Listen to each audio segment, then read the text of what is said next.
አንድ ጥያቄ ልጠይቃችሁ። የሆነ ነገር ለመግዛት ሱቅ እየሄዳችሁ ነው እንበልና ኦልሞስት በቃ ከግማሽ መንገድ በላይ ሄዳችኋል። ከዛ በኋላ ድንገት ሱቁ ለካ ዛሬ ዝግ እንደሆነ ትዝ አላችሁ። ለዚህ ሱቁ እንደተዘጋ ያወቃችሁ አረ ይሄን ሁላ መንገድ መጥቼማ አልመለስም ብላችሁ ወደ ተዘጋው ሱቅ ነው የምትሄዱት። ትመለሳላችሁ ማለት መቼም ወደ ተዘጋው ሱቅ እሄዳለሁ ምናምን የሚል ሰው የለም ብዬ አስባለሁ። እናችንም ብንሆን ሱቁ እንደተዘጋ ያወቅን አረ ይሄን ሁላ መንገድ መጥቼማ አልመለስም ብለን ወደ ተዘጋው ሱቅ ጭራሽ አንሄድም። ነገር ግን ይሄ አይነት አስተሳሰብና አመለካከት በጣም የተለመደ አመለካከት ነው እኛ ህይወት ላይ ማለት ነው። አንድ ነገር ላይ ያወጣነው ጊዜ፣ ገንዘብ ወይም ደግሞ ኃይል ስላለ ብቻ ያንን ነገር ማድረጉን እንቀጥላለን። ለምሳሌ አሁን ዩኒቨርሲቲ ብዙ አመት ተምረን ከዛ ተመርቀን ወጥተን የሆነ ስራ እየሰራን ያ ስራ በቃ ምንም አይነት ውጤታማ ማያደርገን እንደሆነ ያወቅን በቃ በተማርኩበት ካልሰራው ምናምን ብለን እሱ ላይ እንቀራለን። ይኑላ ጊዜ አቃጥዬማ ይኑላ እድሜ ፈዝቼ ምናምን ተመረይማ ወደ ሌላ ነገር አልገባም ይሄንን ነው መሰራው ምናምን ብለን እዛው እንቀጥላለን። አንድ መስሪያ ቤት ተቀጥረን ረጅም አመት ስለሰራን ብቻ ምንም አይነት ለውጥ ባያመጣም በገንዘብም እድገት ብዙ ባይኖረንም በፖዚሽንም እድገት ብዙም ባይኖረንም በቃ ይሄን ሁሉ አመት እዚህ መስሪያ ቤት ሰርቼማ አልለቅም ብለን ምንም ነገር እንኳን ባይለወጥም በቃ እዛው መኖር እንቀጥላለን አይደል? እሱ ከዛ መስሪያ ቤት አንለቅም። ወደ አዲስ ስራ፣ ሌላ ውጤታማ ስኬታማ ሊያደርገን ወደሚችል ስራ መቀየር እየቻልን ይሄን ሁሉ ጊዜ አቃጥዬማ በቃ ምናምን ብለን እዛው እንቀራለን ማለት ነው። ሌላ ምሳሌ አሁን የሆነ ሪሌሽንሺፕ ውስጥ 4 5 6 አመት ቆይተን በቃ ረጅም አመት ስለቆየን ብቻ ምንም ደስተኛ ባንሆን ሁሌ የምንጣላ ምናምን ሆኖ በቃ ደስተኛ እንዳልሆንን እያወቀን ይሄን ሁሉ አመት አቃጥዬማ ምናምን ብለን ከዛው ሪሌሽንሺፕ አንወጣም። እስካሁን የጠቀስኳቸው ምሳሌዎች እንዳለ አንድ ነገር ላይ ያወጣነውን ጊዜ፣ ጉልበት እና ገንዘብ ላይ ተመስርተው የሚወሰኑ ውሳኔዎች ናቸው እነዚህ እና እነዚህ ውሳኔዎች ሳንክ ኮስት ይባላሉ። እስካሁን እንግዲህ ያወጣነው ነገሮች ላይ ይሄ ጊዜ፣ ገንዘብና ጉልበት የሚባሉ ነገሮችን እነሱ እስካሁን ያወጣውትስ በሚል ምክንያት ተመስርተን የምንወስናቸው ውሳኔዎች ወደፊት ምንም ውጤታማ እንዳልሆኑ እርግጠኛ የሆንባቸው ግን እስካሁን ባወጣነው ነገር ብቻ ላይ ተመስርተን የምንወስናቸው ውሳኔዎች ሳንክ ኮስት ፋለሲ ይባላሉ። ይሄ እስካሁን ያወጣውትን እንዳልከስር እንደዚህ ይሄን ሁሉ ለፍቼ ምናምን የሚለው አስተሳሰብ ማለት ነው። እሱ ሳንክ ኮስት ፋለሲ ይባላልና በጣም ብዙዎቻችን በዚህ መልኩ ነው የምንኖረው። በዚያም ምክንያት ብዙዎቻችን ህይወታችን በቃ ስታክ አርጎ አንድ ነገር ላይ የቀረው በዚህ ምክንያት ነው ማለት ነው። ማለት አሁን ይሄ እኮ ማለት እንደ አውሮፕላን እንደሚከሰከስ እርግጠኛ የሆነ እውቀት እያለን ግን እኮ በጣም ብዙ ገንዘብ አውጥቼ ነው ትኬቱን የገዛሁትና እንዴ በቃ ምናምን ብለን አውሮፕላኑ መሳፈር ማለት ነው። እንግዲህ ይሄ ውሳኔ ማለት አሁን የሱቁን ኤግዛምፕል አስቡትና ማለት ነው ከግማሽ መንገድ በላይ ተጉዘን ሱቁ እንደተዘጋ ስናቅ መመለስ ትተን ወደ ሱቁ የምንሄድ ከሆነ ወደ ሱቁ የምንሄድበትን ዋና መሰረታዊ ምክንያት ረስተነዋል ማለት ነው። ያ ወደ ሱቁ ልንሄድ የተነሳንበት ምክንያት ሱቁ ጋር ስንደርስ ከምናገኘው ውጤት ጋር መገናኘት አለበት አይደለ? እሱን ነገር ግን ረስተን በቃ ይሄን ሁላ መንገድ መጥቼማ ምናምን ብለን ወደ ሱቁ ከሄድን ሱቁ ጋር ስንደርስ የምናገኘው ውጤት ከምክንያቱ ጋር አይገናኝም ማለት ነው። ስለዚህ እዛ ጋር ስታክ ነው የምናደርገው እና ደግሞ ከሁሉም የሚያሳዝነው እያወቅን ነው ላይ ሄድ ነው ማለት ነው። ስለዚህ የተረጋገጠ ውድቀት ማለት ነው። ይሄ አመለካከት የሚመጣበት አንደኛው ምክንያት ያው በቃ የእጦት አመለካከት ነው።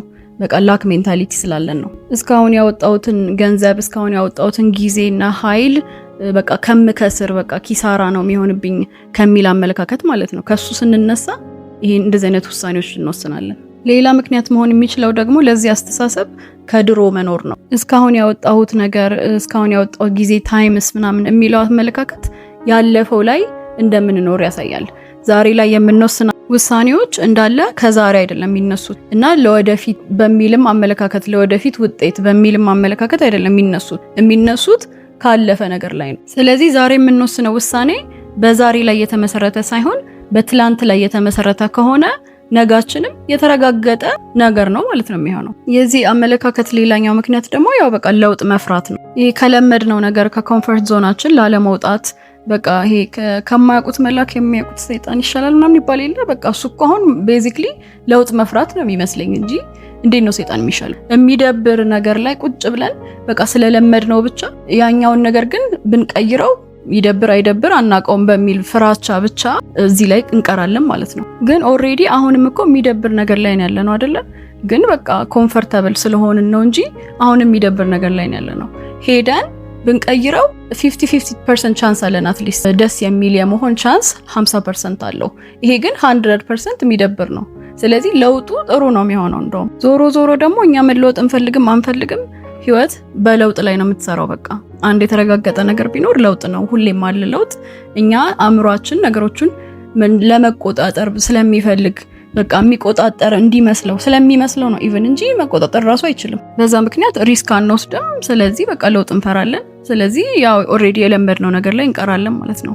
ከዛ ራሳችንን በራሳችን እያጠፋን እንቀጥላለን ማለት ነው።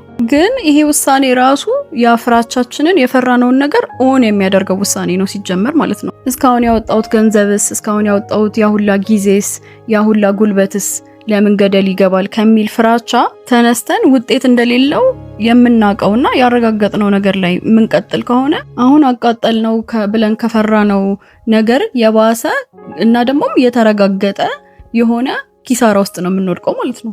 እንደ ሴት 5 ዓመት አንድ ሪሌሽንሺፕ ውስጥ ደስተኛ ሳትሆን እየተጨቀጨቀች እየተጣላች ምናምን ቆይታ ከዛ በኋላ እንደማቋረጥና ሌላ ነገር ውስጥ እንደመግባት አይ በቃ ይሄን ሁሉ ጊዜ አቃጥዬማ ምናምን ብላ ያን ሰው ካገባችሁ አስቡት። በቃ የተረጋገጠ በቃ ስቃይ ማለት ነው ይሄ የምትኖረው ራሷ ላይ ፈርዳ ማለት ነው። ስለዚህ ኖርማሊ ማሰብ ያለብን እስካሁን ያቃጠልኩት 5 ዓመት ሳይሆን ወደፊት የማቃጥለው 5 ዓመትስ ነው መታሰብ ያለበት። በቃ የወደፊት ደስታችን ላይ ተመስርቶ ነው ውሳኔያችን መሆን ያለበት እንጂ ያለፈው ነገር ላይ አይደለም። አሁን እንደዚህ ምናምን ፈትፍተን ምናምን እንደዚህ ከፋፍተን በጣም ስናስበውና ስናየው እንዴ ኧረ ማንም ሰው ይሄን አያረግም ምናምን እንላለን።